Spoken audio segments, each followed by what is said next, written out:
5 děsivých způsobů trestání mužů, kteří podvedli svou ženu. 5. způsob je prostě hrůza. Rafanidosis ve starověkých Aténách. Muže přistiženého při cizoložství přivázali ke sloupu a vsunuli mu řetkev přímo do řitního otvoru. Bylo to nejen fyzicky bolestivé, ale také nesmírně ponižující veřejné potrestání. Veřejné zostuzení na Krétě. Na Krétě muže, přistiženého při nevěře, pokryli věncem ze špinavé, páchnoucí vlny jako posměšný symbol, nutili ho zaplatit velkou pokutu a zbavili ho práva zastávat státní funkce. Rozčtvrcení u turkických kmenů. U turkických kmenů existoval zvyk, podle kterého muže, přistiženého při nevěře, přivázali k ohnutým větvím 2 stromů nebo ke 2 koním, které potom pustili a tím roztrhli tělo nevěrníka na 2 poloviny. Přibíjení genitálií v Polsku. Před přijetím křesťanství se v Polsku muži obvinění z nevěry trestali tak, že jim přibyli šourat hřebíkem k tržnímu sloupu. Dostali do ruky tupý nůž a měli si buď uříznout vlastními silami svobodu, nebo zemřít na ztrátu krve a bolest. Kastrace ve starověké Číně.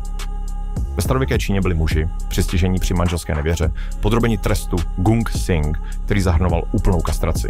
Poté se z nich stali eunuchové a byli posíláni sloužit na císařský dvůr. Tento trest byl považován za jeden z nejponižujících a nejtrýznivějších.